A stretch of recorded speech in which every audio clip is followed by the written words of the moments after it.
கனத்துக்குரிய தெய்வ பிள்ளைகள் யாவருக்கும் ஆண்டவராக இயேசு கிறிஸ்துவின் நாமத்தினால் அன்பின் வாழ்த்துக்கள். இந்த நாளிலே தினம் ஒரு தூதன் வழியாக உங்களை சந்திக்கிறேன். இந்த நாளிலே ஆதியாகமம் 40வது அதிகாரத்தில் 13வது வசனம், 3 நாளைக்குள்ளே பார்வோன் உன் தலையை உயர்த்தி உன்னை மறுபடியும் உன் நிலையிலே நிறுத்துவார். முன்னே அவருக்கு பானம் கொடுத்து வந்த வழக்கத்தின்படி பார்வோனின் பாத்திரத்தை அவர் கையிலே கொடுப்பாய் என்று யோசேப்பு பான பாத்திரக்காரனுக்கு சொல்லக்கூடிய ஒரு திட்டமும் தெளிவுமான ஒரு தீர்க்க தரிசனமான வார்த்தை அப்படியே அவனுடைய வாழ்வில் நடந்தது. இன்றைக்கும் அருமையான தேவனுடைய பிள்ளைகளாகிய நமக்கு ஆண்டவர் கொடுக்கிற, ஆண்டவர் நினைப்பூட்டுகிற ஒரு தீர்க்கமான வார்த்தை என்னன்னா, மீண்டுமாக உங்களுடைய தலையை உயர்த்தி உன்னை மறுபடியும் உன் நிலையிலே நிறுத்துவார் என்று. கடந்து போன நாட்களிலே கால சக்கரம் சுழன்று கொண்டிருக்கிற அந்த காலகட்டங்களிலே பல்வேறு விதங்களிலே நீங்கள் பாதிக்கப்பட்டிருக்கலாம். உயர்ந்த நிலையிலிருந்து தாழ்ந்த நிலைக்கு வந்திருக்கலாம். அது எல்லா விதமான வாழ்க்கையில் அப்படித்தான். ஆவிக்குரிய வாழ்க்கை, குடும்பத்தில், பொருளாதாரத்தில், படிப்பில், இப்படி பல்வேறு விதங்களிலே உயர்ந்த நிலையில் இருந்து ஒரு கீழான இடத்துக்கு நீங்கள் தள்ளப்பட்டிருக்கலாம். அது நீங்கள் விரும்பாமலேயே அது உங்களை ஏமாத்தியிருக்கும். தள்ளப்பட்டு ஒருவேளை வீழ்ச்சியின் பாதையில் இருக்கிறது போல இருக்கலாம். உங்களுடைய நினைவு, மனசு அடிக்கடி சொல்லுது, ஐயோ, ஒரு நாளிலே நானும் என் குடும்பமும் என்னுடைய தொழிலும் என்னுடைய வாழ்க்கை எவ்வளவு உயர்ந்திருந்தது, இன்றைக்கு அப்படி இல்லையே என்று சொல்லி கடந்து போன நாட்களிலே உங்களுக்கு கிடைத்த அனுபவம், உங்களுக்கு கிடைச்ச மேன்மையை நினச்சி நினச்சி நினச்சி புலம்பிக் கொண்டிருப்பீங்க.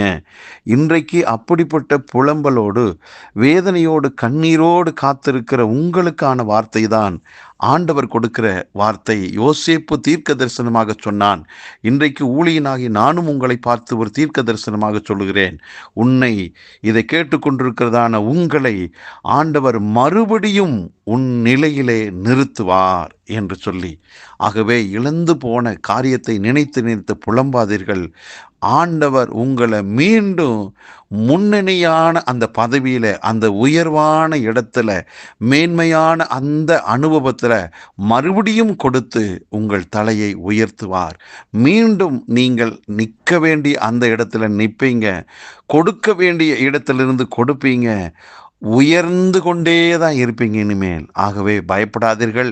இழந்து போனதை கொடுக்கத்தானே இயேசுவானவர் இந்த பூமிக்கு வந்தார். ஆகவே நீங்கள் எதையெல்லாம் இழந்திருந்தாலும் அதை திரும்ப மறுபடியும் கொடுத்து உங்களை மீண்டும் அதே இடத்துல உட்கார வச்சு அழகு பார்க்க ஆண்டவர் விரும்புகிறார். இதை நம்புங்கள். என் வாழ்க்கை உயரும், என் குடும்பம் உயரும், என் ஊழியம் உயரும், என் சபை வளரும் என்று சொல்லி நீங்கள் விசுவாசத்தோடு காத்திருங்கள். நிச்சயமாக உங்கள் விசுவாசத்தின்படி நீங்கள் உயர்ந்திருப்பீர்கள். கர்த்தர் சொன்ன இந்த வார்த்தையை நம்புங்கள். உங்கள் வாழ்க்கையில் நீங்கள் நலமுடன் இருப்பீர்கள். ஜெபிக்கலாமா? நல்ல தகப்பனே, இந்த நல்ல வேலைக்காக நன்றி.